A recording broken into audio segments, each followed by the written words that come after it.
Serek. In Egyptian hieroglyphs, a serek is a rectangular enclosure representing the niched or gated facade of a palace surmounted by usually the Horus falcon, indicating that the text enclosed is a royal name. The serek was the earliest convention used to set apart the royal name in an ancient Egyptian iconography, predating the later and better known cartouche by 4 dynasties and 500 to 700 years. Appearance.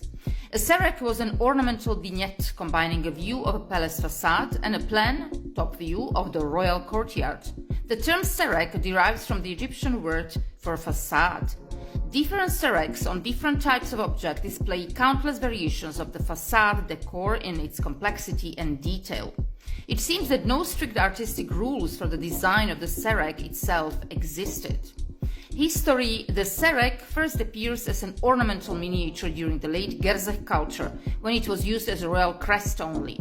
From the Old Kingdom period onward, the first uses of the full written word appear in old papyri. A serek was normally used as a royal crest, accentuating and honoring the name of the pharaoh. Its use can be dated back as early as the Gerzeh culture, circa 3400 BC. The hieroglyphs forming the king's name were placed inside a rectangular extension atop the serek, which represented the royal courtyard. Additionally, the falcon of the god Horus, or in a few cases a set animal, topped the serek, showing the celestial patron of the named king.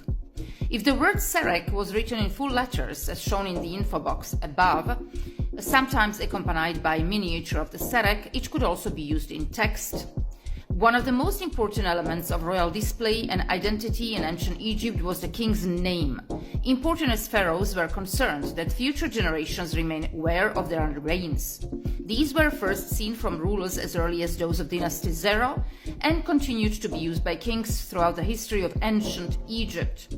For example, a serek of Senusret I, who was a king during the 12th dynasty, has been found and is now displayed at the Metropolitan Museum of Art in New York City.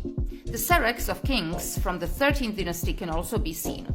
The serek represented the king's palace, shown in a combination of plan and elevation.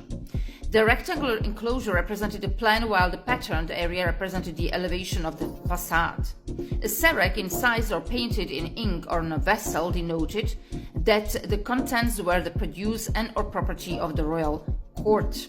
The serek containing the king's name was used on a variety of objects and made a fundamental statement of royal ideology. The king's name was written in hieroglyphs, and the Horus falcon, in reference to the sky god Horus, usually surmounted it. The Horus name is the first of 5 royal titles that were in use by the 5th dynasty. The second title is the head of the 2 ladies, representing the king as manifesting, and under the protection of the goddesses Nekbet of El-Kap and Hierakonpolis in Upper Egypt, and Wadjet of Buto in Lower Egypt. The third title is the Horus of Gold, though with the Horus falcon above the hieroglyphic sign for gold.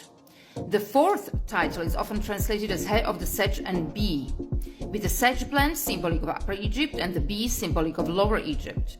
This is also known as Nestabi Biti, a title which expressed the many dualities over which the king exercised rule: Upper and Lower Egypt, the black land of cultivation and the red land of desert, the realms of day and night, the natural and supernatural.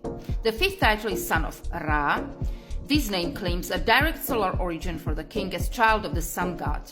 The Horus name was commonly written in the sereks of ancient Egypt. There are a couple of areas and cases in which the Horus name appears without sereks, and only Peripsen and Kase Kemwi have sereks without the Horus name.